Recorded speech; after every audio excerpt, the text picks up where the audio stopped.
Nemojte uzvikivati, ometati, inače ćete morati sekvencu da se sudi.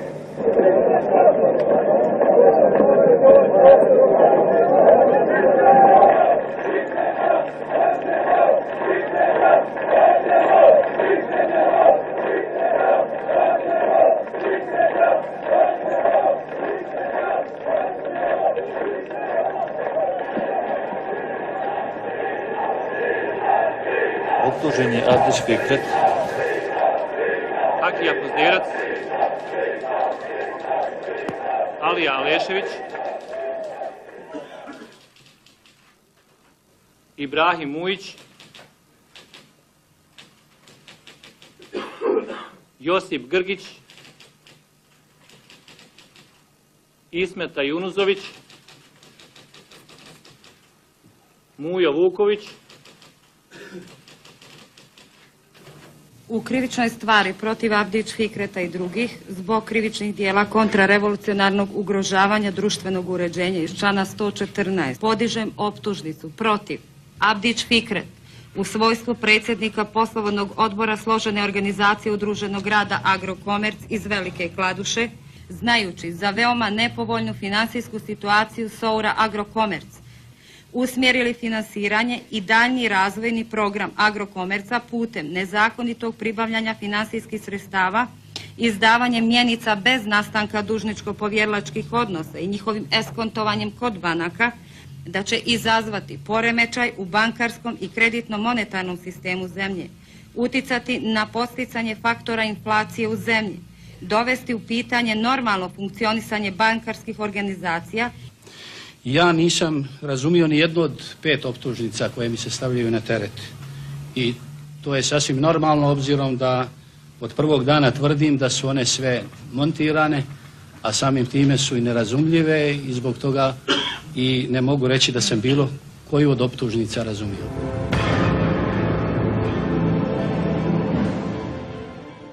Ja sam bio sudija tadašnjeg okružnog suda u Tuzli i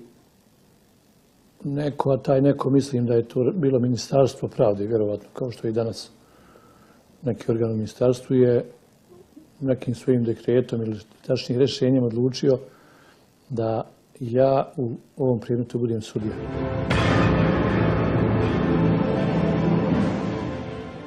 Ja Fikreta Abdića poznajem iz zatvora Luke u Bihaću, kada sam došao po ovlaštenju njegove supruge Fazile da ga branim u aferi Agrokomerc, kad je Fikretu Abdiću stavljena najteža optužnica u bivšoj Socijalističkoj Federativnoj Republici Jugoslaviji, kontrarevolucionarno ugrožavanje društvenog uređenja SFRJ iz člana 114 krivičnog zakona tadašnje Jugoslavije, gdje mu je bila zapriječena smrtna kazna. Mislim da je taj sud, kome sam ja bio predsjednik vijeća, to radio najprostije rečeno po zakonu i da je po zakonu okončan i donešena presuda.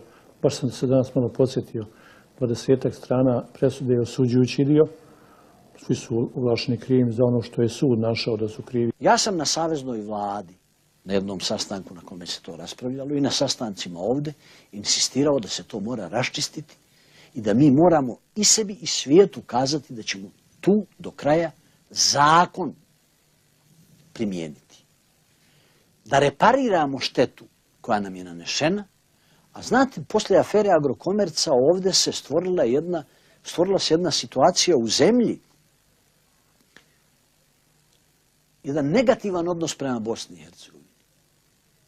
Dakle, ne negativan odnos prema jednoj aferi koja se pojavila, nego negativan odnos prema Republici, a mnogi naši kadrovi u federaciji su prosto bili pod tim kompleksom, pa su šutili na sastancima na kojima se raspravljalo o nekim pitanjima odnosa u zemlji, ekonomske politike u zemlji, za koje je Bosna i Hercegovina vitalno zainteresirana.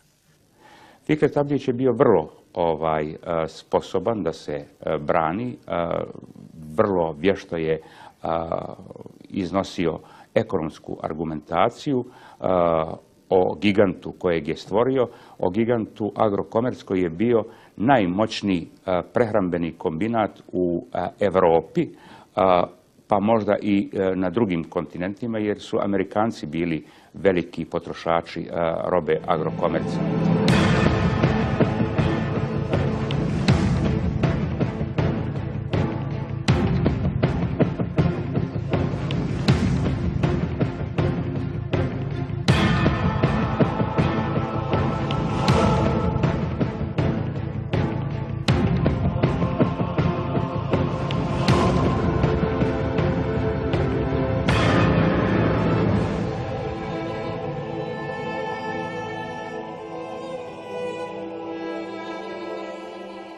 kako je sve počelo. Kladuša je bila kažnjenička općina. Mi smo dakle bili kao narod kažnjeni od države zbog ustanka 1950. godine koji se zvao Carinska buna. I mi smo naravno tu kaznu jako dobro osjetili kao građani Velike Kladuše. Naime, bili smo najnerazvijenija općina u Bosni i Hercegovini. U to vrijeme je bilo 107 općina u Bosni i Hercegovini, mi smo bili na dnu ljestvice po razvijenosti. Ništa nismo imali.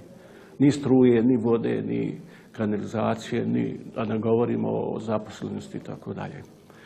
Zbog toga što ti veliki sistemi u Bosni i Hercegovini, jer smo bili općina koja je kažnjena zajedno sa Cazinom i tako dalje, nisu instalirali svoje kapacitete u Velikoj Kladuši, poput recimo velikog RMK Zenice i tako dalje, ti veliki bosansko-hercegovački sistema, pa i Jugoslavije. Oni nisu instalirali svoje kapacitete u Velikoj Kladuši zato što nisu smjeli, bojali su se. Jeli, to je bila politika.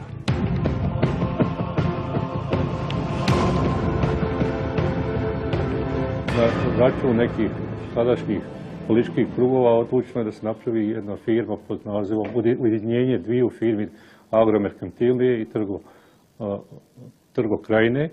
Nastaje Agrokomerc koji trebao da bude i postao kasnije nosioc razvoja ovog kraja. S tim da je njegova suština bila da on promijeni svijest ovog naroda, da se zaboravi taj period totalne izolacije i da u stvari se kroz taj ekonomski razvoj pripremi jedna situacija da ljudi misle pozitivno u smislu da ekonomija donosi sve, a ostalo je nebitno. Mi smo imali dnevno dolaske delegacija sa prostora Bosne i Hercegovine i Jugoslavije.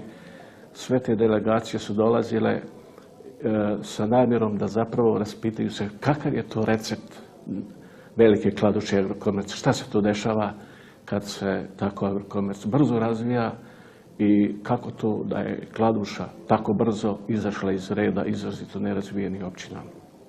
U to vreme mi nismo imali nikakvu prehrambenu industriju, ni P od prehrambene industrije nije bilo. Tek ćemo startati sa izgradnjom prvih farmi koka nosilja i to nije išlo baš tako jednostavno i lako.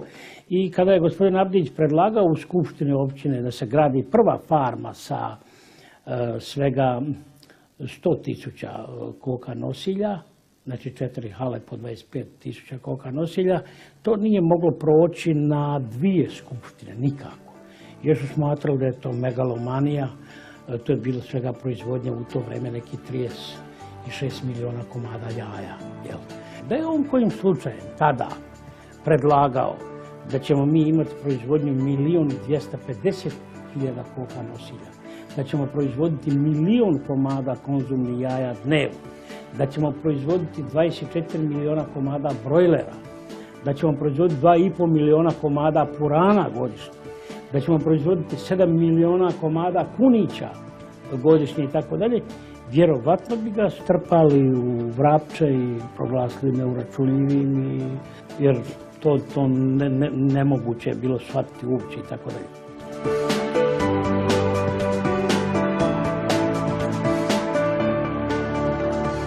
Da bi tek na 3. sjednici, kad je on vidio da je već vrag odnio šalu i da to ne može nikako da prođe, da je on onda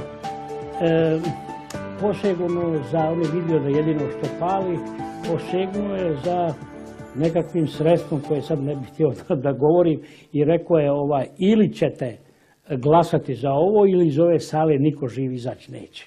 Čitava Jugoslavija, znači sadašnje države Slovenija, Hrvatska, Bosna i Hercegovina, Srbija, Crna Gora, Makedonija, Kosovo, imale su inozemni dug 18 milijardi dolara. Znači, za 40 godina dok je Tito izgradio fabrike, zaposlio nekoliko miliona ljudi od tih novaca, puteve, pruge i tako dalje, zadužio ukupno toliko Jugoslaviju, a Fikret Abdić je stvorio gigant po ekspertizi doktora Hrvoja Šošića i po naknadnoj ekspertizi koju je sudu prezentirala vještakinja Zavoda za sudska vještačenja Republike Hrvatske Mirta Županić. Vrijednost Agrokomerca je bila 3,6 milijardi američkih dolara. U to vrijeme je to premašivalo cifru od 7 milijardi njemačkih maraka. A da podsjetim, znači, radi gledaoca, 1 milijarda je 1000 miliona.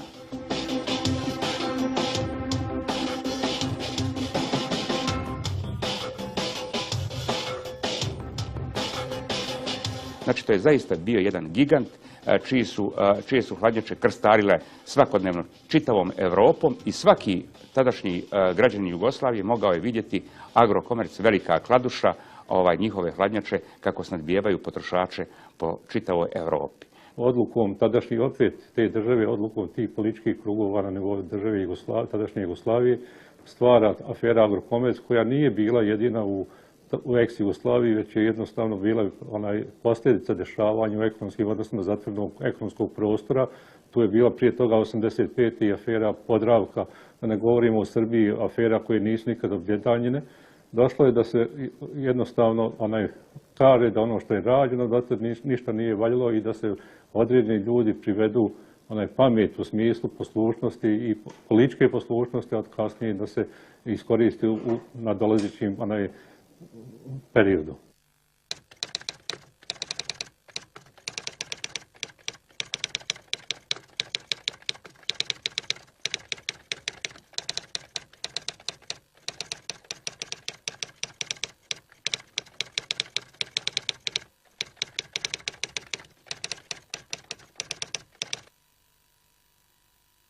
U 1987. godini Fikret Abdić je bio već uhapšen, a Stanko Tomić je bio generalni direktor ili predsjednik poslovnog odbora, kako se zvalo tad, RMK Zenica. Mi smo izvezli betonsko željezo u vrijednosti od 3.500 tona kafe. Jedan fini posao. Mi nismo mogli to betonsko željezo izvesti preko luke Ploča jer je zakrčeno bilo od tog željeza dosta, nego smo preko Slovenije izvesti. Ali da RMK je dužan da da Agrokomercu da kafu preradimo i da distribuiramo našim kupcima poslije. To znači riješeno sve. Završni razgovor nas dva kod njega u kabinetu smo imali i jadni Stanko, ja sam pošao razgovarati na ovaj način ko glasnije malo, onda mi je Stanko pokazao gore prstom ko biva prisluškuje se. Tu sam ja malo bio zatečen. Kad smo završili, u 9 navečer sam ja krenuo iz Zenice prema Sarajevu i na raskršću za Travnik su me zaustavili, kontrolisali, dali i na sljedećem parkingu su me ponovo zaustavili, policija.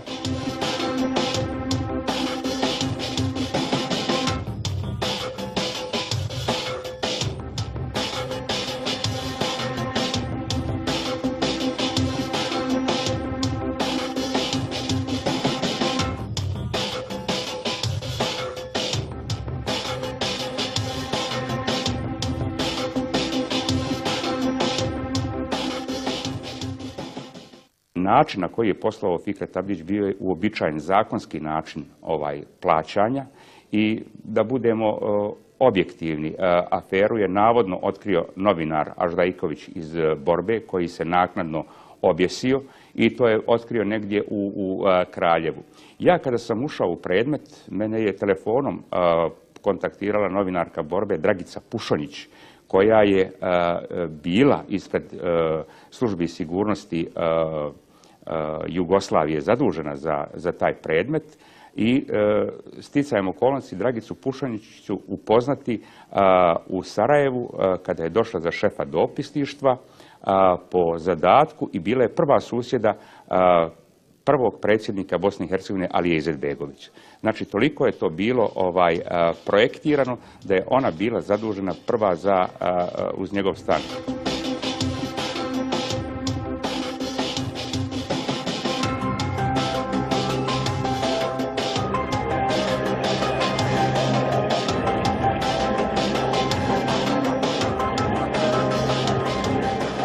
Ja sam sasvim normalno doživio čin hapšenja, iako do 8. septembra 1987. godine nisam uopšte vjerovao da ću biti uhapšen.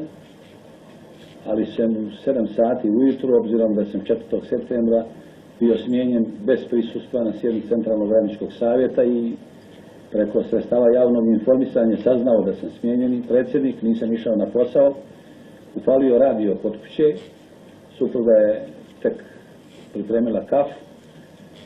Prvu vijest koju sam čuo je da Mandatsko-imunitetska komisija odlučuje o tome da li će se dozvoliti pokretanje krivičnog postupka protiv Fikreta Abdića. Pošto je sjednica zakazana, a ja uopšte nisam obaviješten, znao sam da mi se radi iza leđa i rekao sam odmah supruzi, danas ću oko 5 sati biti uhapšen. Agrokomerc je smetao nekome zbog toga što taj dio Bosne i Hercegovine je krenuo naglo, znate, politički je bio neobrađen, tako rekuć, a onda su se počeli osamostaljavati, znate, imali svoje mišljenja i gledali i tako dalje. I onda je materijalno počeo Agrokomerc da raste i da postane materijalno neovisan, znate, onda kad ste vi materijalno neovisni, onda i politički, znate, tu je sada splet okolnosti koji je našao i koji se poslije pojavio da bi mogao da se nama to montira na razne načine, znate, da bi se taj nesretni Hamdija Pozderac koji je trebao da bude prvi predsjednik predsjedništva Jugoslavije, imao druga mišljenja, nije dao mijenjati ustav i tako dalje i to je krenulo tim putem. Hamdiju se moglo vezati za Agrokomerc jer je on isto kraja i družio se sa mnom. A inače za poslove, konkretne Agrokomercove, ne može se uopšte, ti se poslovi ne mogu spajati jer je on uvijek govorio da je on sociolog, da se ne razumije u privredu i on jednostavno se nije u to uključivao. Zašto se ne cijeni sa ove iste vremenske distance i ono što sam govorio u aprilu 1984. godine na predsjedništvu CHSK BiH o potrebi da se Abdić povuče na rad u izvršno vijeće za predsjednika Republičkog komiteta za poljoprivredu? Zašto se ne cijeni moja ponovljena insistiranja iz 1984. i 1985. godine o poštovanju zaključaka izvršnog vijeća Skupštine? Jednim udarcem su se riješila dva projekta, slabljenje Bosne i Hercegovine kroz uništavanje Krajine i jednog najvećeg giganta i moramo reći da je taj dio naseljen bio 94% muslimanima, gdje je taj projekat, kažemo, imao dva znači aspekta uništenja muslimanske populacije u Krajini, uništavanjem jednog najjačeg ekonomskog giganta i homogenizaciju srpskih kadrova u BiH.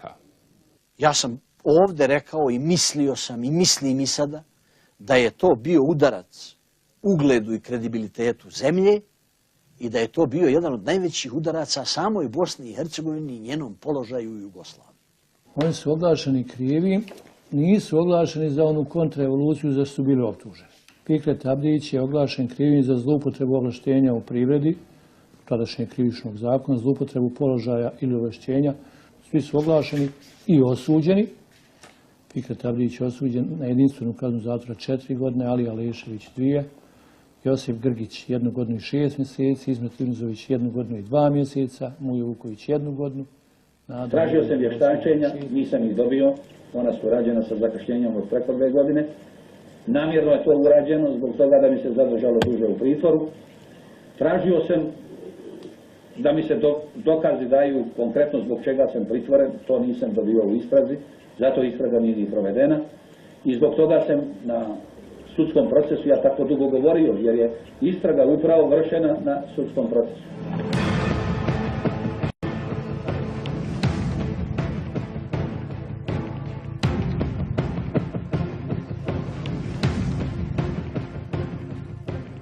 Formirali smo koordinacioni odbor po odlasku Fikreta Abdića u zatvor, jer smo znali da je on nevin i da ukoliko ne uložimo svoj trud u spasu, da će Agrokomerc, jer je cilj bio da se Agrokomerc raspe, uništi kao gigant. On je počeo, oni su već krenuli na prodaju prvog građevinskog materijala, mreža i koješta, ono što se moglo na brzinu prodati, a poslije toga su već dali na licitaciju određeni broj objekata da se to rasproda.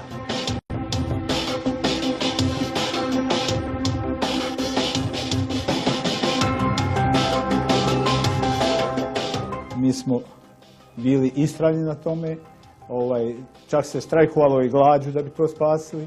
Išli smo u Beograd, u Savezno izvršno vijeće. Vjerujte da su nas gore primili i s nama razgovarali u Saveznom izvršnom vijeću. Poslije toga smo išli 2 puta u Sarajevo i istrajali smo na tom putu za spas imovine. On je bio u pritvoru 1 godinu, 1 mjesec i nešto dana. Poslije je pušten iz pritvora, osuđen je, pa je dostavljena presuda po žalbama, a onda je Fikret, dok se to sve dešavalo, postao član predsjedništva, ono bilo glasanje, pa je on dobio najviše, najmanje koliko je dobio iz glasova. I ja nemam dalju presudu posle ove, da tako kažem, naše, a drugostepena presuda, koliko ja imam negdje saznanje, je takva da ukida i ove 4 godine i predmet vraća na ponovno suđenje.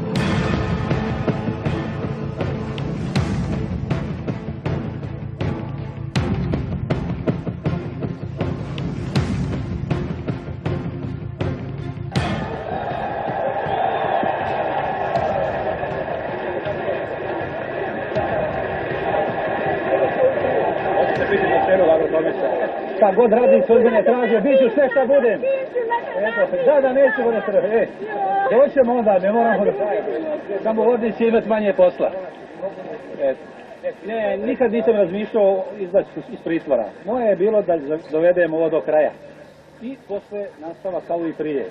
Nikakvih promjena, jer sam ja radio posao časno i pošteno. Obučavao se da ga časno i pošteno vodim. I vodio svim bićem svojim, a najbolje se vide ovi potvrđuju kako sam to radio. Inače su me predstavili, vi ste krivi, predstavili ste me kao moćnika, dobili ste informacije pogrešne i oko Zbanića, ali pogrešne, predstavili ste kao moćnika, kao tiranina ne dočekuju ljudi ovako.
Mi smo znali da je Fikret Abdić jedan od najpoznatijih i najvoljenijih, mogu reći, ljudi u Bosni i Hercegovini.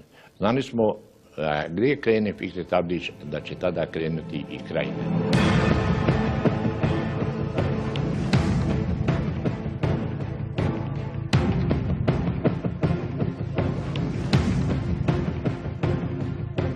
U jednoj improvizovanoj bosanskoj kući, u sobici jednoj, bile su 2 sobe, u jednoj sobici smo sjedili Alija Izetbegović, ja i Fikret Abdić, kada je Fikret Abdić i saopštio Aliji da će ući u SDA stranku, jer to zahtijevaju ljudi iz Agrokomerca. On je bio jako emotivno vezan za Agrokomerc. Ne samo da je Fikret Abdić dobio najveći broj glasova, jer najveći skup SDA i najveći skup muslimana u povijesti je bio u Kladuši.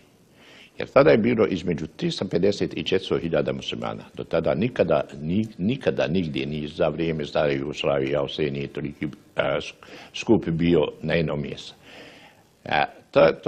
Tada je već bila odluka, odnosno mi smo znali da Krajina pripada SDA.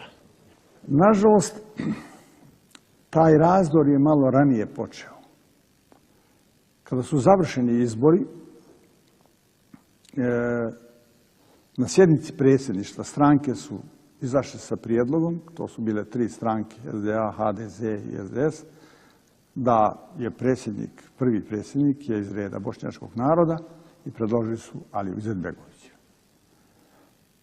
I sve 3 stranke su po 2 glasa deponovali, ja sam bio iz reda ostali i ja sam onda glasao za Aliju Izetbegovića.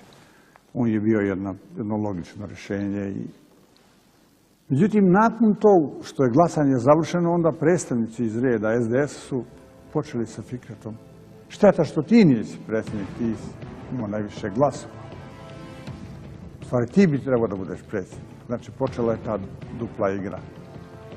I onda je on odmah javno počeo da iskazuje to nezadovoljstvo. Da mu je uzet mandat i tako dalje. Tako da je, pravo da vam kažem, bila malo nesretna atmosfera.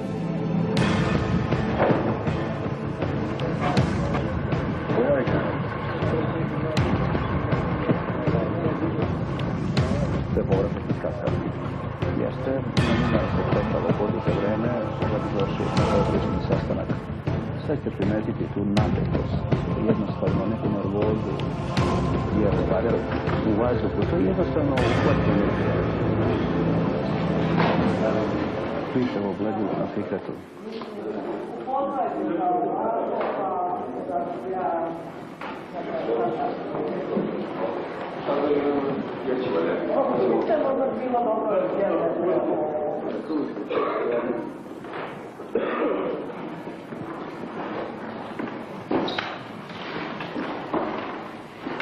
A što, gospodin drugi general?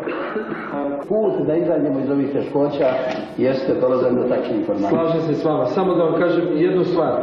Ovaj automat je pravljen za muslimane. Zelene je boje, normalno automati se prave crne.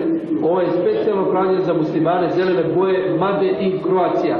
Znači, opet dolazimo da ustaše su ušle u Bosnu i Hercegovini da rade te stvari putem vaših ekstremnih muslimana. O tome se radi. Znači, od ove ustaške šahovnice zlo dolazi.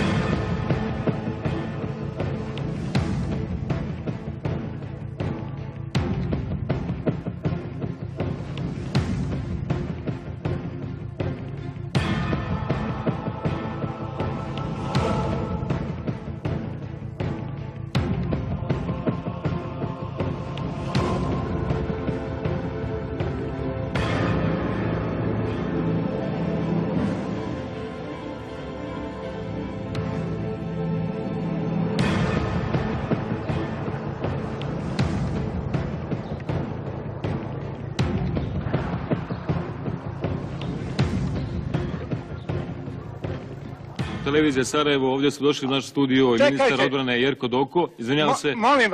Molim vas, gospodine Ganjić, samo malo. I tu je član predsjedništva, gospodin Fikret Abdić. Tu su, jeli? Da, kod nas u studiju ovdje. Dakle, komplet predsjedništvo je stvari negdje, tu je kompletirano na 3 linije. Ja vas samo molim da objasnite kakav je vaš položaj u Lukavici. Ja sam ovdje praktički zarobljenik. Dajte, generale, prekinite vi vatru sa položaja iz Lukavice prema Sarajevu. A uopšte se ne tuče iz Lukavice, nego se Lukavica tuče. Ma nije istina, tuče se stalno centar Sarajeva, pa ovdje u dvorani gdje ja vama sad govorim. Ima 50 ljudi od kojih je pola inozemaca. Ja vas molim, ja ne mogu da govorim u duetu. Ja se nadam da vi nećete ucenjivati na taj način što ćete gospodin predsjednik... Nisam ja sam dobio takvo naređenje, Senade. Da? Nazovite generala Kukanica, bit će vam sve jasno. Zdravo. Možemo dobiti predsjednika još na liniji? Alo? Da? Da li možemo dobiti predsjednika još na liniji? Da li smo u kontaktu? Evo sada, takvog trenutka dobijam izvještaj koliko mi je ranjenih poginuli. Pa nemojte me više sa time. Da?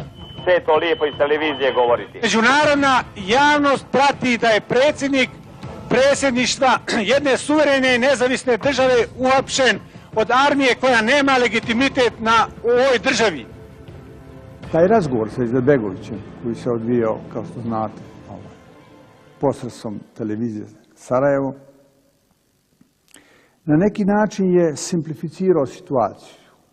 Ja sam u tom razgovoru pokušao da definišem status predsjednika predsjedništva.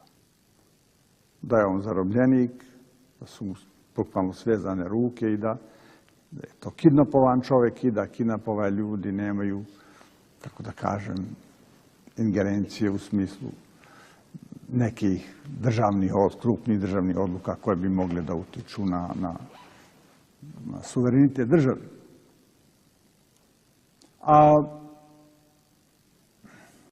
vi znate da se Abdić pojavio i na televiziji, sve su to bile priče u smislu smirivanja, međutim on je bio ubijeđen da će taj šou da uspe. Međutim, naši ljudi su držali teren. Na neki način kontrolisali situaciju gdje se ona mogla kontrolisati, na punktovima u gradu, držali su linije prema Jugoslovenskoj narodnoj armiji. Naravno, ja sam pokušavao na neki način da stalno držimo Fikreta Abdića uključenog. Ja sam rekao, predsjednik je kidnapovan, hajmo da pregovaramo, da pokušamo da ovo riješimo mirnim putem i tako dalje. I 2. maja uveče on je bio prisutan kad sam ja rekao da treba pregovarati, da idemo, ko želi da ide na pregovore sa mnom, i tako dalje, i tako dalje. On nije, on se distancirao i počeo da na neki način kreira neku priču. To je bila ona priča kasnije da je to Alija sam sve režirao, to je bila njegova priča. 29. septembra 1993. Fikret Abdić Babo preuzeo je vlast u Velikoj Kladuši sa namjerom da isto učini i u Bihaću i uspostavio takozvanu autonomnu pokrajinu Zapadnu Bosnu po ugledu na takozvane srpske autonomne oblasti iz 1991. To je uradio u dogovoru sa Slobodanom Miloševićem i Franjom Tudžmanom, kojima je u tom trenutku veoma odgovarao unutar bošnjački sukob. Čin proglašenja pokrajine je bio neustavni i protivzakonit čin koji se suprotstavljao Ustavu Republike Bosne i Hercegovine. Abdić večeras se uputio poruku stanovništvu Bosanske krajine. Pozivam građane Zapadne Bosne da ne slijede zapovjedi kojima se od stanovništva traži da ostane u kućama i samoizolaciji, jer Izetbegović i želi da sve građane podredi vlastitoj samovolji i iluzijama da je veliki državnik i vođa svih muslimana u Bosni i Hercegovini. I danas njegovi sljedbenici na svojem muslimanskom saboru u Sarajevu odlučili su nastaviti sveti rat, kako kažu, do konačne pobjede. U taj svoj cilj uračunali su i 200.000 krajiških života, koje nikada nećemo žrtvovati za sulude ideje o stvaranju aline države u srcu Evrope. Šta smo mi? Vojsko! Čija? Bobino! Čija? Bobino! Ponovo! Bobino! Kao što znamo, na izborima 90. godine izabrano 7-članovo predsjedništvo, dva muslimana, 2 Hrvata, 2 Srbina i 1 iz reda ostali. I ponašanje jednog od 7 nije ništa moglo sa ustavno-pravnog stanovišta bitno promijeniti. Drugo su političke konsekvence eventualno takvog napuštanja njegovog predsjedništva Bosne i Hercegovine. S druge strane, Abdićev ratni privredni model bio je vrlo jednostavan. Za sredstvo plaćanja odabrao je njemačku marku. Sklopio je sporazume s Radovanom Karadžićem i Matom Bobanom kao dio prethodnog dogovora sa Slobodanom Miloševićem i Franjom Tudžmanom. U Zagrebu je 21. oktobra 1993. godine u prisustvu Franje Tudžmana Fikret Abdić potpisao sa Matom Bobanom zajedničku izjavu. Tim dokumentom oni su dijelili Bosnu i Hercegovinu po osobnim nahođenjima. Mate Boban je poslije izjavio da su se jedinice HVO-a Bihaćkog okruga pridružile snagama narodne odbrane, to jest vojsci Fikreta Abdića. Dan kasnije, 22. oktobra 1993. poslije potpisivanja sporazuma sa Bobanom, Fikret Abdić je otputovao u Beograd i sa Radovanom Karadžićem u prisustvu Slobodana Miloševića potpisao deklaraciju koja obje strane obavezuje na mir. Kao potvrda ovih dogovora i nastavak uspješne saradnje uslijedio je 7. novembra 1993. godine sastanak predsjednika vlada triju para država u Velikoj Kladuši, Jadranka Prlića, Vladimira Lukića i Zlatka Jušića. Od hrvatskih vlasti dobio je status povlaštenog partnera i pravo na upotrebu bescarinske zone u Rijeci. Robni promet s Hrvatskom i inostranstvom obavljao je po odobrenju hrvatskih vlasti preko zagrebačke tvrtke Voće. Juče je bio proglas predsjednika autonomne pokrajine Zapadna Bosna, gospodina Fikreta Abdića, koji je doslovce rekao: sve jednom borcu i starješini je zagarantiran status i riješeno materijalno i financijsko i svako drugo obezbeđenje. Prema tome, bilo kakva takva razmišljanja ne dolaze u obzir. Od 1.10. kompletan sistem obezbeđenja oružanih snaga regije, odnosno autonomne pokrajine Zapadna Bosna, se rješava kao što je i do sad rješavano na nivou autonomne pokrajine. Sve što tražimo od vas je, dok rukovodimo ovom komandom, ovom brigadom, dok rukovodim, tražim da trezno, pametno, bez potrebe i upotrebe jedinice, da puca u moj narod, u moj i vaš narod. To su naši ljudi, naša djeca, vi ste iznikli, međutim, narod se dešava na ovakav način kako se dešava. Sve dotle dok komanda 5. korpusa ne da saopštenje ili ne da naređenje da drugačije postupim ili da me smijeni, ja dotle postupam kao vojnik i bavim se prednjim krajem i prednjom linijom sa zadatkom da ne dozvolim prodor četnika, odnosno srbo-četničkih agresorskih snaga na linijama odbrane 503. brdske brigade. Mi moramo biti spremni i odlučni. Moramo biti vrlo odvažni i efikasni. Ne smijemo podlegati nikakvim pritiscima, niti bilo kakvoj propagandi. Imamo snage i sposobnosti, morate imati ozbiljnu saradnju i sadejstvo sa svojim instruktorima i zajedno odgovorno krenuti na utvrđene zadatke. Po nalogu Fikreta Abdića otvaraju se logori za Bošnjake vjerne Ustavu Republike Bosne i Hercegovine. U Drmeljevu je bio logor kroz koji je za 2 mjeseca prošlo 520 ljudi. U jednom dopisu Abdićevih autonomaša od 12. januara 1995.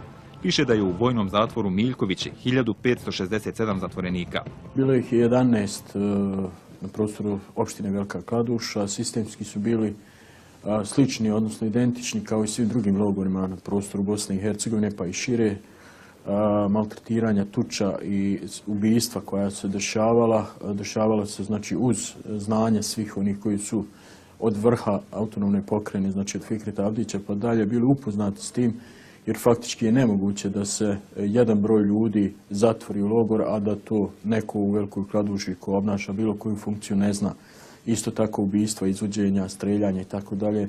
Znači bio je jedan sistem kojim se htjelo zatrati pomisao na to da se neko odupre ideji Fikreta Abdića u formiranju autonomne pokrajine. Logore u Kladuši obišao je i Tadeuš Mazovjetski, specijalni izaslanik za ljudska prava, i nakon toga pisao Fikretu Abdiću upozoravajući ga da se ljudi drže bespravno, da su uslovi loši, da su im ugrožena sva prava, premlaćivanje i zlostavljanje i tako dalje, na što Fikret Abdić nije reagovao. Tad su otvorili Drmeljevo, tu nas je oko 600 civila dovezlo tu gdje nije bilo nikakvih uslova. To je bila jedna hala, prazna, beton je dole. Tu su nas držali 2 mjeseca. Ali prvi 5 dana su nas držali bez vode, bez hrane. Ljudi su pili svoj mokrić. Tu su vršili i malu i veliku nuždu.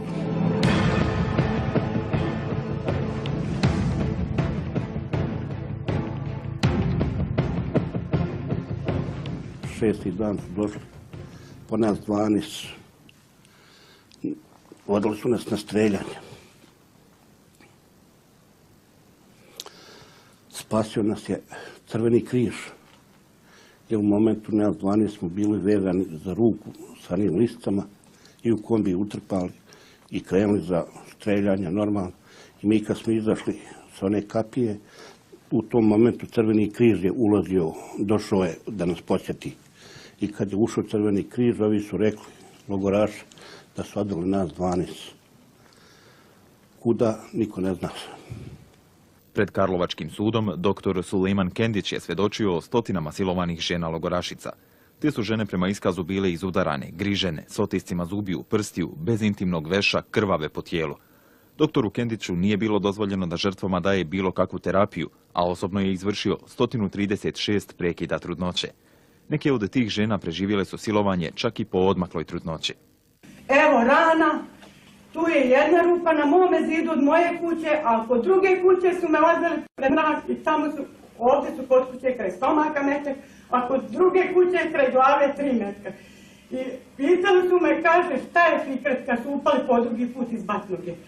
Meni došlo u mozak da kažem predsjednik, kad je vidio Mazovjetski, on je stojao i čovjeku su padale suze na beton. Odveli su nas u dispanzer. U dispanzeru su nas stavili u mrtvačnicu u sobi 4x4, gdje nema prozora, nema vode, sve od pločica. Navečer oko noć je bila, ne znamo koliko je bilo sati. Mujo Milak je stajao uz vrata, baš dobro se ono sjećam. I jednom se vrata otvoriše, kaže, ko nije ispitan, ko nije dao izjavu. Veli, Mujo, nisam ja dao. Mujo je otišao tamo, nakon minutu. Čuo se jauci, jecanje. Mi su samo čuli javke, ništa više. Mujo su dole polumrtvak. Oni su ga ubacili i dalje prozivka je bila. Jedan sam osjetio udarce po tijelu i uslijed tih udaraca sam ja bio vrčen u krug. Udarilo se me po prsima, po rukama, po leđima, po nogama i u jednom trenutku jedan je momak udario me u stomak. Ja sam uza zid pao gdje u stvari sam bio u polusvjesnom stanju. Jedan je momak od tamo dotičao, vjerojatno pripadnik te njegove specijalne policije, polivao me, a drugi je vikao ne tako i pošto su me digli, opet bacili u krug uslijed onaj vrčenja od batina, neko je viknuo ne tako, a opet sam dobio stomak, tako da sam opet pao na zemlju, odnosno na beton pločice, opet je izvršeno isti tretman poljevanja, dizanje i onaj maltretiranje tuče.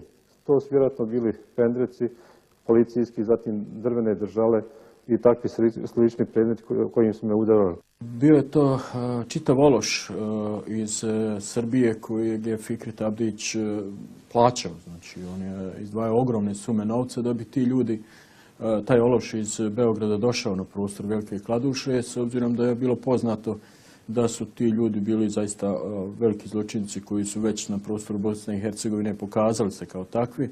I oni su Abdiću bili potrebni za ostvarivanje njegove ideje, prije svega za zastrašivanje naroda na prostoru Velike Kladuše. Tako da su oni doista činili ogromne zločine i u Ponikvama, ali i u drugim logorima gdje god su zašli. Legija i Radojica Božko Obac, oni su bili glavni, oni su vodili operaciju. Ulemak Legija, oni su vodili direktno, vidio sam je dosta puta, sigurno 20 puta sam ih vidio. Svaki put. Posle Krstinje smo odvedeni u Ponikve. Tu su nas isto tukli. Ja sam doživio to gdje je Legija pucao u vodu gdje je bilo 14 da uhvatim ribu. Pukao u glinu, ja sam dole morao skakati na -14 da uhvatim ribu, međutim ribe nema nigdje. Ja sam skočio za ribom u vodu, od ribe nema ništa, tako da sam se vratio nakon Bokar i ponovo odveden u Ćeliju. Poslije su me razbili, tu su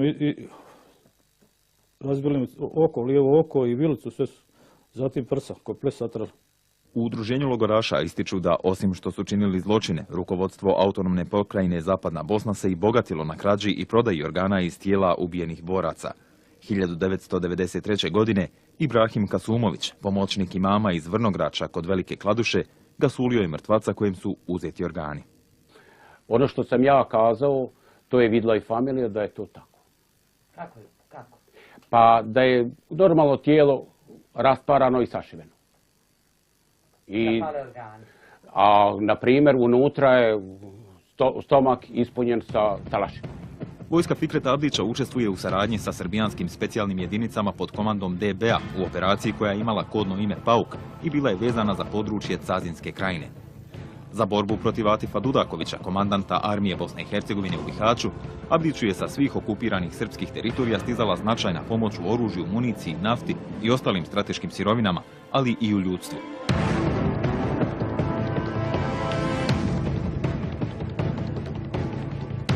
Koliko je za Srbiju bilo značajno uspostavljanje Abdićeve državice, vidi se po tome što je na području Republike Srpske krajine, uz samu granicu sa autonomnom pokrajinom Zapadnom Bosnom preko rijeke Une, u selu Šamarice, bio oformljen poseban štab za podršku Abdiću.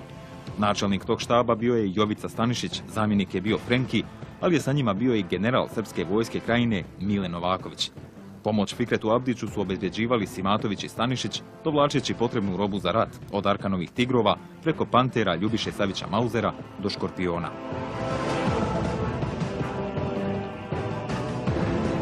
I tad je došao Frenki i došao je još jedan čovjek s njim, isto sa crvenom beretkom, plava uniforma, mislim da se zvao Božović. Isto imao je čin pukovnika. Nisu se mnogo zadržali, pošto je stvarno bilo, ono što kažu, vruće. Samo smo se pozdravili. Ja sam pitao Frenkija, pošto sam čuo za njega, nikada nisam vidio šta radite vi ovdje, pa kaže, došao je Jovica Stanišić, ja sam došao s njim. Jeste formirana operativna grupa Pavuk. No, ne zaboravimo da Abdić u bliskoj vezi sa Miloševićem je bio pod njegovim pokroviteljstvom i MUP Srbije je praktično na jedan prikriven način logistički podržavao i ne samo materijalno, nego i personalno tada Fikreta Abdića. Tako da oko generala Novakovića sa brojnim oficirima iz prije svega 39. i 21. krajiškog korpusa skupila se jedna grupa iz MUP-a Srbije na čelu sa Božovićem, Radojicom, pa sa Legijom. Formirali su tada dvije taktičke grupe i možda neuspjeh zbog čega oni nisu uspjeli ostvariti svoj strateški cilj je baš u slaboj koordinaciji i nepovjerenju između vojske i srpske milicije. Sporazum o Federaciji Bosne i Hercegovine i savezništvu Bošnjaka i Hrvata doveli su Abdićevu ideju o stvaranju SAP Zapadne Bosne u krizu. Kada su jedinice 5. korpusa armije Bosne i Hercegovine pod komandom generala Atifa Dudakovića sredinom augusta 1994. godine umarširale u Veliku Kladušu, Fikret Abdić prelazi u Hrvatsku. Ipak, Abdić se nakratko vratio i uz pomoć Martićevih srpskih pobunjenika preuzeo Veliku Kladušu, nakon čega je proglasio takozvanu Republiku Zapadnu Bosnu.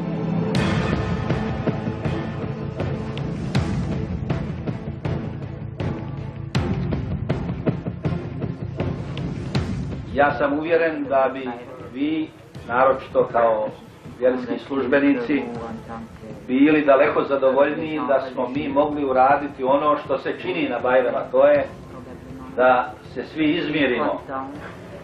Međutim, ja vas uvjeravam da to nije moguće i da smo mi sa naše strane učinili sve da do ovog sukoba ne dođe. Bila je namjera da se u pregovorima sa Fikretom Abdićem zaustave te vojne operacije, odnosno da se na neki način spriječi masovan odlazak izbjeglica iz Bosne i Hercegovine u Hrvatsku uz sve garancije da će im se pružiti odgovarajuća zaštita od strane armije i civilnih vlasti. Također je u tom razgovoru posredovao je visoki funkcioner Ujedinjenih nacija Sergio de Mello, koji, kao što je poznato, kasnije stradao u Iraku. On je bio posrednik u tim razgovorima. Razgovori su vođeni u bazi UNPROFOR-a, u bazi Polje u Velikoj Kladuši, gdje zapravo ja sam direktno pregovarao sa Fikretom Abdićem tražeći od njega da se ne odlazi stanovništvo i da prestane sa vojnim operacijama. On je insistirao na uspostavljanju primirja. Očigledno bilo mu je potrebno vrijeme, ne bi li pokušao da se pregrupiše i da ojača svoju vojnu poziciju. Razgovor su trajali negdje do 6 sati poslijepodne bez ikakvog rezultata. Na početku sukoba pripadnika Narodne odbrane Zapadna Bosna i 5. korpusa Armije Bosne i Hercegovine, Nisveti Abdić iz Bihaća, vojska Fikreta Abdića je ubila brata. Nedugo zatim Nisveta doživljava novi šok. Njen suprug Hamdija Abdić, komandant bihačke jedinice Tigrovi, u noći početkom jula 1994. godine, ne objašnjavajući joj razloge, saopćava da odlazi u Veliku Kladušu, tačnije kod Fikreta Abdića. Tih dana Fikretova vojska, združena sa vojskom Republike Srpske Krajine i vojskom Republike Srpske i jedinicama srbijanskog MUP-a pod komandom šefa Miloševićevog DB-a Jovicom Stanišićem, pokrenuli su odlučujuću ofanzivu za preuzimanjem Bosanske Krajine. Sarajevom se pročula vijest da je komandant 5. korpusa, general Atif Dudaković, poginuo. Državni radio Bosne i Hercegovine neprestano saopćava o teškom stanju u Bihačkoj regiji i prenosi apele komande za vojnom pomoći. Takve vijesti dolazile su i do Nisvete, majke dvije bebe. Donio je dokument da je pripadnik Armije Bosne i Hercegovine 5. korpusa. I rekao je, ako mi šta bude, ako poginem, nemoj da bude da sam poginu kao autonomaš. Samo to. U jednom momentu se desila jedna nekakva ideja. Meni je pala na pamet da pokušamo da izvučemo nešto oružja, municije od strane tih snaga. Pošto sam ja faktički rođen tamo na toj strani, rođen sam na općini Cazin, pa imam tamo i tih nekakvih rođaka i tako dalje. Došao sam jednom kod Dudakovića i predložio mu da pokušam da odem dole, da napravim nekakve razgovore, da pokušamo izvući nešto municije. Ja vam to prihvatio. Čak 5 mjeseci ranije, Hamdija Abdić je počeo realizaciju plana komandanta 5. korpusa generala Atifa Dudakovića, nazvanog Operacija Tigar, Sloboda 94. Hamdija Abdić, čije je kodno ime i bilo Tigar, zahvaljujući svom prezimenu, uspio je relativno lako ubijediti svog prezimenjaka Fikreta i navodno se staviti u njegovu i službu autonomije. Fikret Abdić i cijela komanda Narodne odbrane Zapadna Bosna su nasjeli i čak u nekoliko navrata Tigru obezbjeđivali novac za nabavku naoružanja. Za to vrijeme general Dudaković pripremao je finiš operacije. Ta akcija je planirana tamo i ja sam trebao da budem veza s ljudima koji su opredjeljeni, koji podržavaju tu ideologiju tamo. Ja sam rekao da to može biti samo moj brat. Pripadnici 5. korpusa su se postepeno ubacivali u redove vojske Fikreta Abdića. U međuvremenu, u Bihaću i Cazinskoj regiji iscenirana je vojna pobuna, a na bosansko-hercegovačko-hrvatskoj granici Izačić formirana je komanda mira, koja je trebala dočekati pripadnike Narodne odbrane, te vojske Republike Srpske Krajine, vojske Republike Srpske i srbijanske specijalne jedinice, koje su trebale da preuzmu kontrolu nad teritorijom pod kontrolom Armije Republike Bosne i Hercegovine. Bilo je dobro da smo znali gdje će oni napasti. Ja sam tražio da napadnu tu, da mi pomognu, jer trpim gubitke, da imam otpor jak i tako dalje. Uglavnom, smo već u nekim jutarnjim satima prestala sa radio stanice Bihać.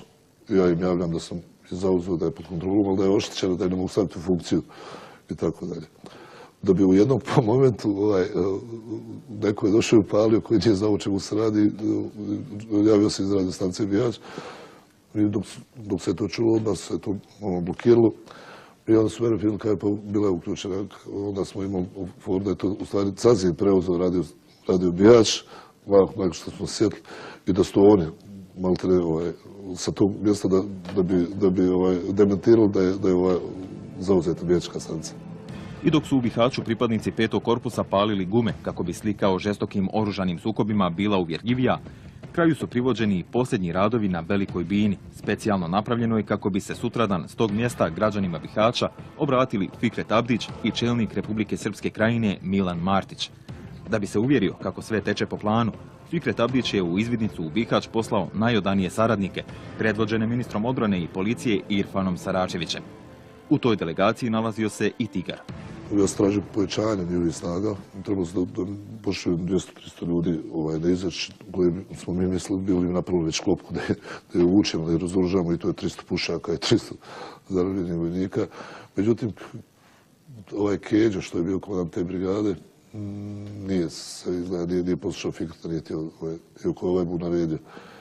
Poslije sve teklo, mi smo dobili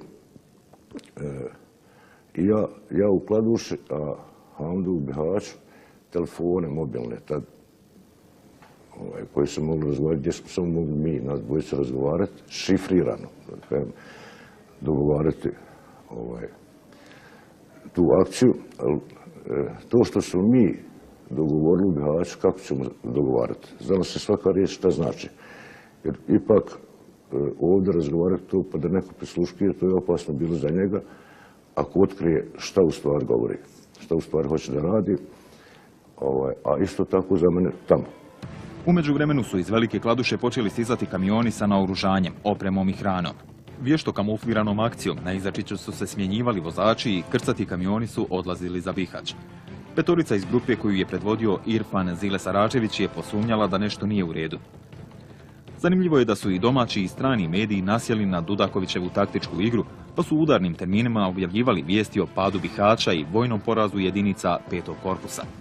Radio dodaje da su jedinice Vojske narodne odbrane razbile jednu veću diverzantsko-terorističku grupu 5. korpusa u predelu Garavica u neposrednoj blizini Bihaća.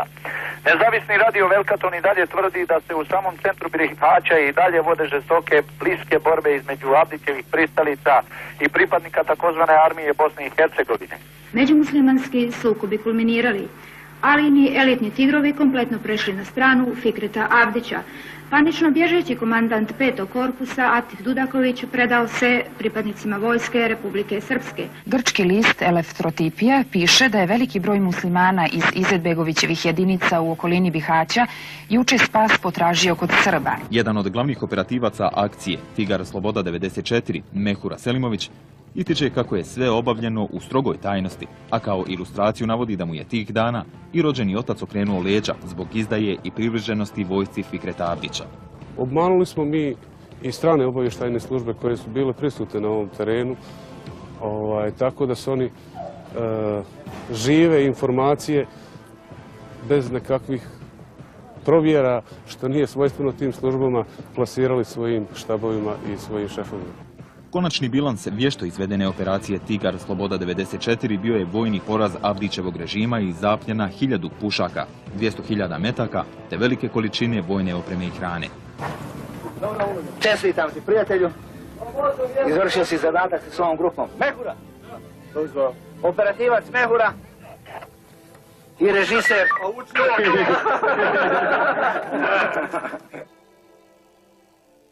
Fikret je došao u jednu situaciju gdje više nije vjerovao nikome, gdje onako informacije koje nije dao nikom ni u kabinet da mu uđe, nikom nije vjerovao, napravio smjene. U vremenu smo pohapsili određene ljude, njegove najbliže saradnike, neki su u borbi, poginuli i tako.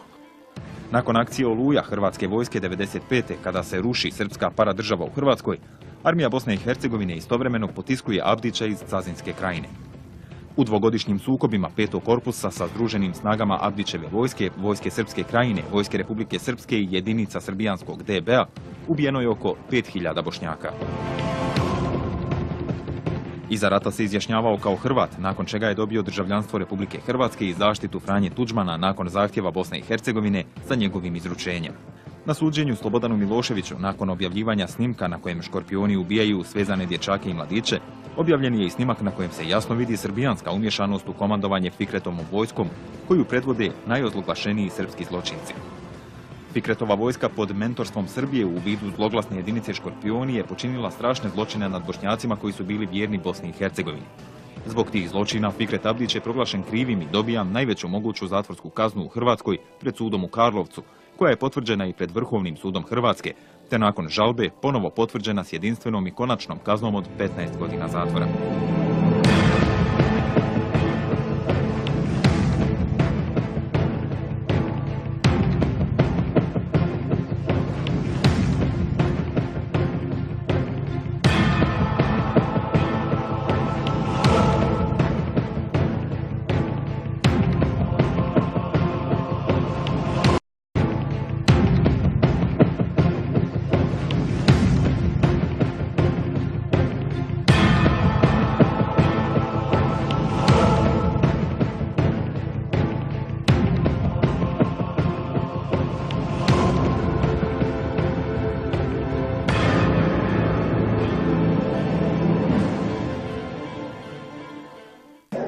Vratite se na ista mjesta gdje ste bili normalno i nemojte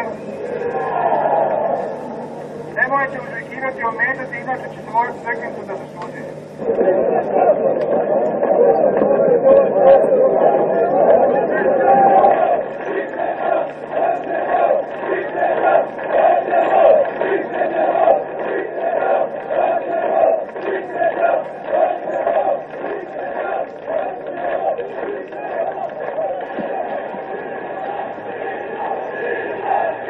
Optužen je Abdić Fikret. Akija Pozderac, Alija Alešević, Ibrahim Mujić, Josip Grgić, Ismeta Junuzović, Mujo Vuković.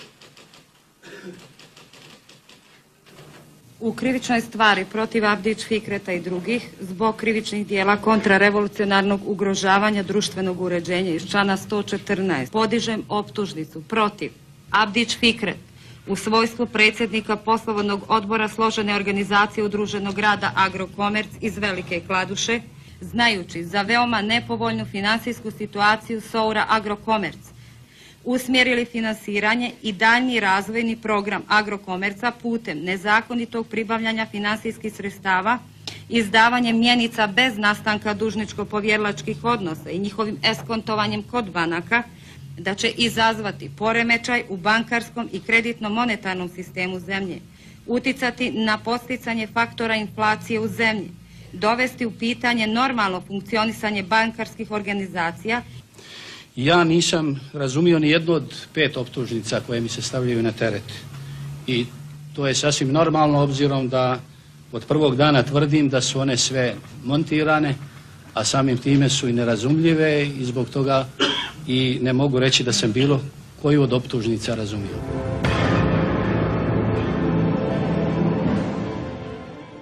Ja sam bio sudija tadašnjeg okružnog suda u Tuzli i neko mislim da je to bilo Ministarstvo pravde, vjerovatno, kao što je i danas neki organ u ministarstvu, je nekim svojim dekretom ili tačnijim rješenjem odlučio da ja u ovom predmetu budem sudija.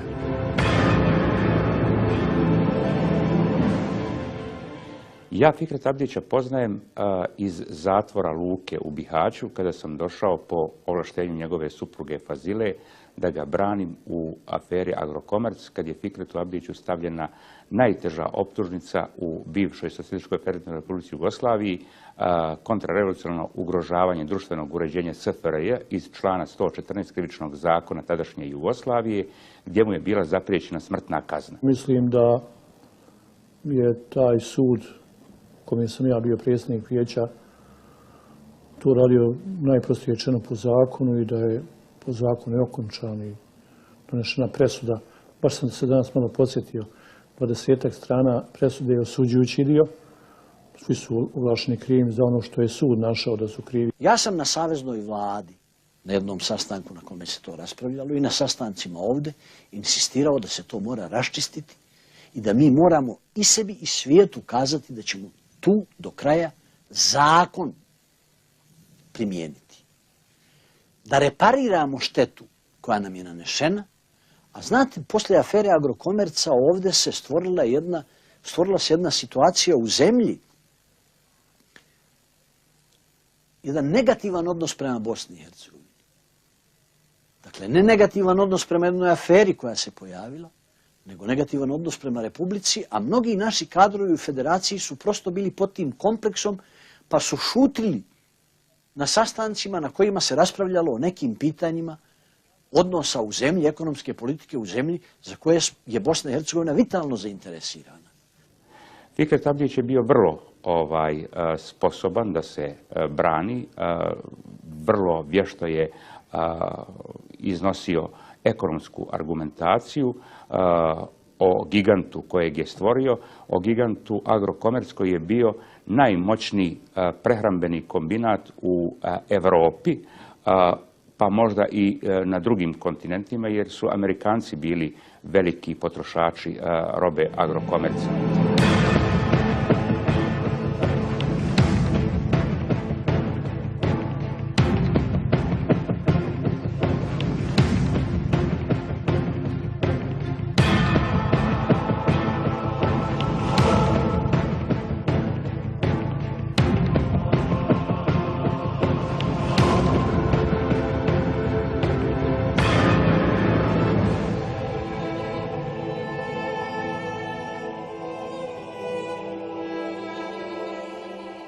kako se počelo.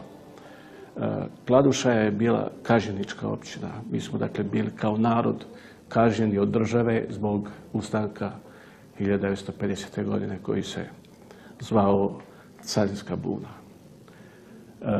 I mi smo naravno tu kaznu jako dobro osjetili kao građani Velike Kladuše. Naime, bili smo najnerazvijenija općina u Bosni i Hercegovini. U to vrijeme je bilo 107 općina u Bosni i Hercegovini, mi smo bili na dnu ljestvice po razvijenosti. Ništa nismo imali. Ni struje, ni vode, ni kanalizacije, a ne govorimo o zaposlenosti i tako dalje. Zbog toga što ti veliki sistemi u Bosni i Hercegovini, jer smo bili općina koja je kažnjena zajedno sa Cazinom i tako dalje, nisu instalirali svoje kapacitete u Velikoj Kladuši, poput recimo velikog RMK Zenice i tako dalje, ti veliki bosansko-hercegovački sistema, pa i Jugoslavije. Oni nisu instalirali svoje kapacitete u Velikoj Kladuši zato što nisu smjeli, bojali su se. Jeli, to je bila politika.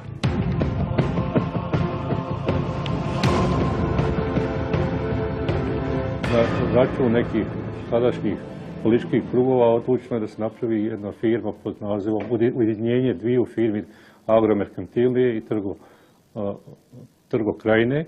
Nastaje Agrokomerc koji trebao da bude i postao kasnije nosioc razvoja ovog kraja. S tim da je njegova suština bila da on promijeni svijest ovog naroda, da se zaboravi taj period totalne izolacije i da u stvari se kroz taj ekonomski razvoj pripremi jedna situacija da ljudi misle pozitivno u smislu da ekonomija donosi sve, a ostalo je nebitno. Mi smo imali dnevno dolaske delegacija sa prostora Bosne i Hercegovine i Jugoslavije.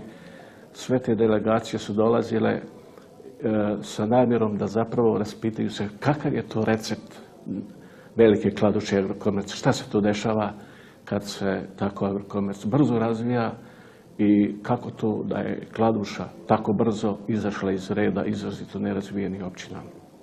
U to vreme mi nismo imali nikakvu prehrambenu industriju, ni P od prehrambene industrije nije bilo. Tek ćemo startati sa izgradnjom prvih farmi koka nosilja i to nije išlo baš tako jednostavno i lako. I kada je gospodin Abdić predlagao u Skupštini općine da se gradi prva farma sa svega 100.000 koka nosilja, znači 4 hale po 25.000 koka nosilja, to nije moglo proći na 2 skupštine, nikako. Jer su smatrali da je to megalomanija, to je bilo svega proizvodnja u to vreme neki 36 miliona komada jaja. Da je on kojim slučajem tada predlagao da ćemo mi imati proizvodnju 1.250.000 koka nosilja, da ćemo proizvoditi 1.000.000 komada konzumnih jaja dnevno, da ćemo proizvoditi 24 miliona komada brojlera, da ćemo proizvoditi 2,5 miliona komada purana godišnje, da ćemo proizvoditi 7 miliona komada kunića godišnje i tako dalje, vjerovatno bi ga strpali u vrapče i proglasili neuračunljivim, jer to nemoguće je bilo shvatiti uopće i tako dalje.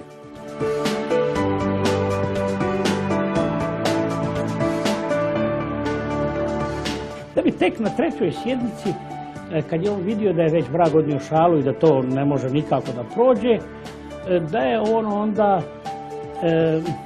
posegnuo za, on je vidio da jedino što pali, posegnuo je za nekakvim sredstvom koje sad ne bih htio da govorim i rekao je ili ćete glasati za ovo ili iz ove sale niko živ izaći neće.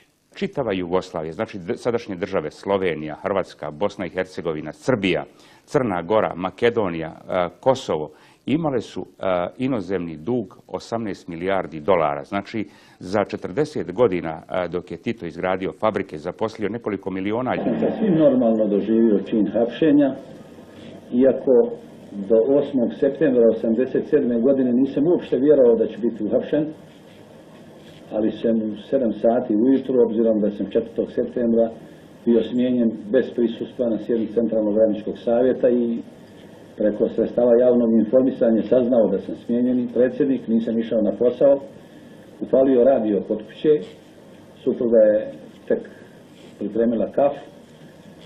Prvu vijest koju sam čuo je da Mandatsko-imunitetska komisija odlučuje o tome da li će se dozvoliti pokretanje krivičnog postupka protiv Fikreta Abdića. Pošto je sjednica zakazana, a ja uopšte nisam obaviješten, znao sam da mi se radi iza leđa i rekao sam odmah supruzi, danas ću oko 5 sati biti uhapšen. Agrokomerc je smetao nekome zbog toga što taj dio Bosne i Hercegovine je krenuo naglo, znate, politički je bio neobrađen, tako rekuć, a onda su se počeli osamostaljavati, znate, imali svoje mišljenja i gledali i tako dalje. I onda je materijalno počeo Agrokomerc da raste i da postane materijalno neovisan, znate, onda kad ste vi materijalno neovisni, onda i politički, znate, tu je sada splet okolnosti koji je našao i koji se poslije pojavio da bi mogao da se nama to montira na razne načine, znate, da bi se taj nesretni Hamdija Pozderac koji je trebao da bude prvi predsjednik predsjedništva Jugoslavije, imao druga mišljenja, nije dao mijenjati Ustav i tako dalje i to je krenulo tim putem. Hamdiju se moglo vezati za Agrokomerc jer je on isto kraja i družio se sa mnom. A inače za poslove konkretne Agrokomercove ne može se uopšte, ti se poslovi ne mogu spajati jer je on uvijek govorio da je on sociolog, da se ne razumije u privredu i on jednostavno se nije u to uključivao. Zašto se ne cijeni sa ove iste vremenske distance i ono što sam govorio u aprilu 1984. godine na predsjedništvu CHSK BiH o potrebi da se Abdić povuče na rad u izvršno vijeće za predsjednika Republičkog komiteta za poljoprivredu? Zašto se ne cijeni moja ponovljena insistiranja iz 1984. i 1985. godine o poštovanju zaključaka izvršnog vijeća Skupštine? Jednim udarcem su se riješila dva projekta, slabljenje Bosne i Hercegovine kroz uništavanje Krajine i jednog najvećeg giganta i moramo reći da je taj dio naseljen bio 94% muslimanima, gdje je taj projekat, kažemo, imao dva znači aspekta uništenja muslimanske populacije u Krajini, uništavanjem jednog najjačeg ekonomskog giganta i homogenizaciju srpskih kadrova u BiH. Ja sam ovdje rekao i mislio sam i mislim i sada da je to bio udarac ugledu i kredibilitetu zemlje i da je to bio jedan od najvećih udaraca samoj Bosni i Hercegovini i njenom položaju u Jugoslaviji. Oni su oglašeni krivi, nisu oglašeni za onu kontrarevoluciju za što su bili optuženi. Fikret Abdić je oglašen krivim za zloupotrebu ovlaštenja u privredi, tadašnjeg krivičnog zakona, zloupotrebu položaja ili ovlaštenja. Svi su oglašeni i osuđeni. Fikret Abdić je osuđen na jedinstvenu kaznu zatvora 4 godine, Ali Alešević 2, Josip Grgić 1 godinu i 6 mjeseci, Ismet Junuzović 1 godinu i 2 mjeseca, Mujo Vuković 1 godinu. Tražio sam vještačenja, nisam ih dobio, ona su rađena sa zakašnjenjem od preko 2 godine. Namjerno je to urađeno zbog toga da mi se zadržalo duže u pritvoru. Tražio sam da mi se dokazi daju konkretno zbog čega sam pritvoren, to nisam dobio u istrazi, zato istraga nije ni provedena i zbog toga sam na sudskom procesu ja tako dugo govorio, jer je istraga upravo vršena na sudskom procesu.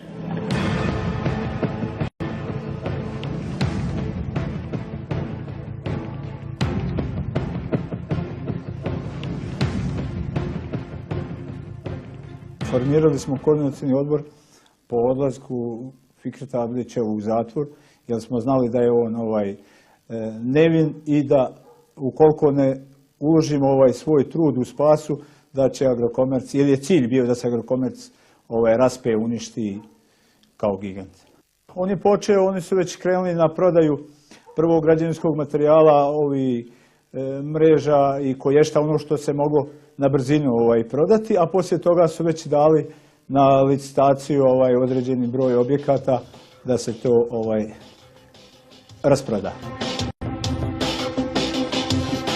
ljudi od tih novaca, puteve, pruge i tako dalje, zadužio je ukupno toliko Jugoslaviju, a Fikret Abdić je stvorio gigant po ekspertizi doktora Hrvoja Šošića i po naknadnoj ekspertizi koju je sudu prezentirala vještakinja Zavoda za sudska vještačenja Republike Hrvatske Mirta Županić. Vrijednost Agrokomerca je bila 3,6 milijardi američkih dolara. U to vrijeme to premašivalo cifru od 7 milijardi njemačkih maraka. A da podsjetim, znači, radi gledalaca, 1 milijarda je 1000 miliona.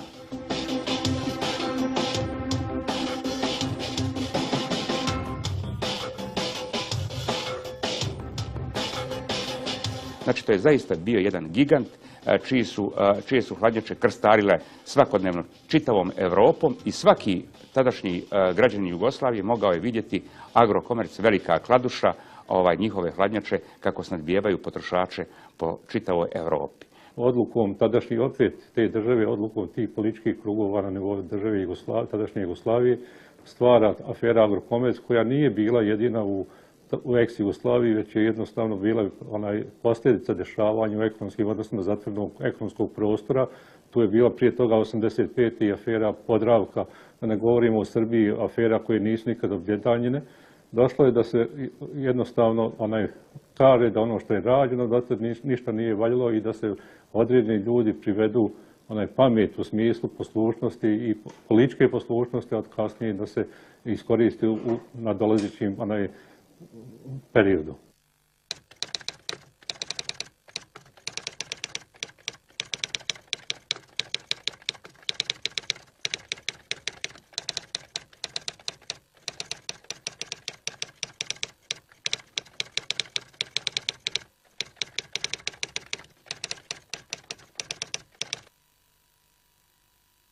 U 1987. godini Fikret Abdić je bio već uhapšen, a Stanko Tomić je bio generalni direktor ili predsjednik poslovnog odbora, kako se zvalo tad, RMK Zenica. Mi smo izvezli betonsko željezo u vrijednosti od 3.500 tona kafe. Jedan fini posao. Mi nismo mogli to betonsko željezo izvesti preko luke Ploča jer je zakrčeno bilo od tog željeza dosta, nego smo preko Slovenije izvesti. Ali da RMK je dužan da da Agrokomercu da kafu preradimo i da distribuiramo našim kupcima posljednje. To znači riješeno sve. Završni razgovor nas dva kod njega u kabinetu smo imali i jadni Stanko, ja sam pošao razgovarati na ovaj način ko glasnije malo, onda mi je Stanko pokazao gore prstom ko biva prisluškuje se. Tu sam ja malo bio zatečen. Kad smo završili, u 9 navečer sam ja krenuo iz Zenice prema Sarajevu i na raskršću za Travnik su me zaustavili, kontrolisali, dali i na sljedećem parkingu su me ponovo zaustavili, policija.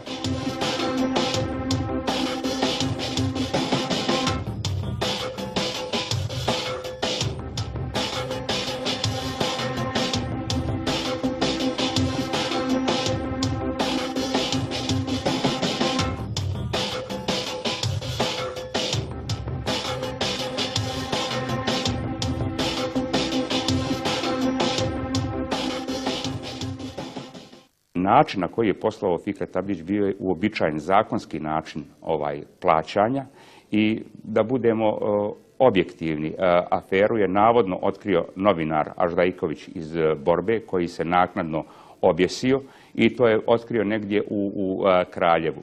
Ja kada sam ušao u predmet, mene je telefonom kontaktirala novinarka Borbe Dragica Pušonjić koja je bila ispred službi sigurnosti Jugoslavije zadužena za taj predmet i sticajem okolnosti Dragicu Pušonjić ću upoznati u Sarajevu kada je došla za šefa dopisništva po zadatku i bila je prva susjeda prvog predsjednika Bosne i Hercegovine Alije Izetbegovića.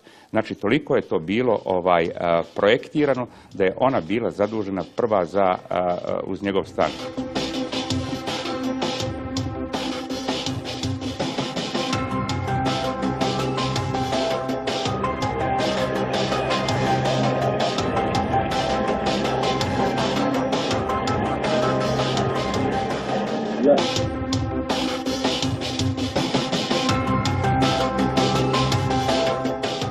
smo bili istrajni na tome, čak se strajkovalo i glađu da bi to spasili. Išli smo u Beograd, u Savezno izvršno vijeće. Vjerujte da su nas gore primili i s nama razgovarali u Saveznom izvršnom vijeću. Poslije toga smo išli 2 puta u Sarajevo i istrajali smo na tom putu za spas imovine. On je bio u pritvoru 1 godinu, 1 mjesec i nešto dana. Poslije je pušten iz pritvora, osuđen je, pa je dostavljena presuda po žalbama, a onda je Fikret, dok se to sve dešavalo, postao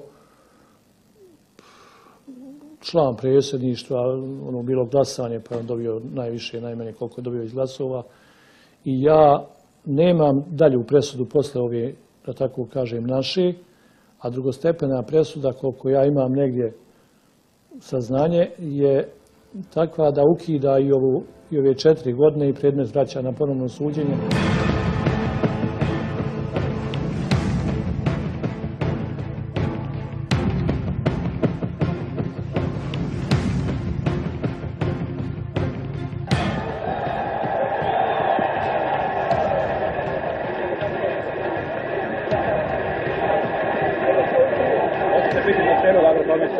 Šta god radi, sudbene traže, bit ću sve šta budem. Da, nećemo da treba. Doćemo onda, ne moramo da samo ovdje će imati manje posla. Ne, nikad nisam razmišljao izaći iz pritvora. Moje je bilo da dovedemo ovo do kraja. I posle nastava kao i prije. Nikakvih promjena, jer sam ja radio posao časno i pošteno. Obučavao se da ga časno i pošteno vodim. I vodio svim bićem svojim, a najbolje se vide ovi potvrđuju kako sam to radio. Inače su me predstavili, vi ste krivi, predstavili ste me kao moćnika, dobili ste informacije pogrešne i oko zvaniče, ali pogrešne, predstavili ste kao moćnika, kao tiranina ne dočekuju ljudi ovako.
Mi smo znali da je Fikret Abdić jedan od najpoznatijih i najvoljenijih, mogu reći, ljudi u Bosni i Hercegovini. Znali smo gdje krene Fikret Abdić, da će tada krenuti i Krajina.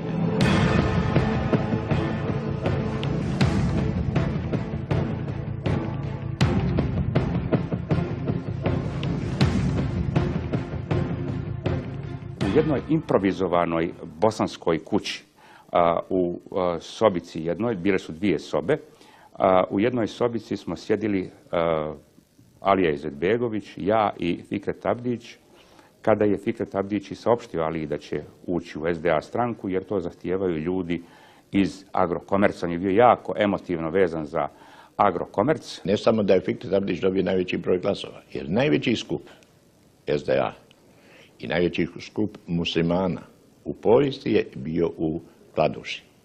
Jer tada je bilo između 350 i 400 hiljada muslimana. Do tada nikada nigdje ni za vrijeme stare Jugoslavije, Austrije nije toliki skup bio na jednom mjestu. Tada je već bila odluka, odnosno mi smo znali da da Krajina pripada SDA. Nažalost, taj razdor je malo ranije počeo.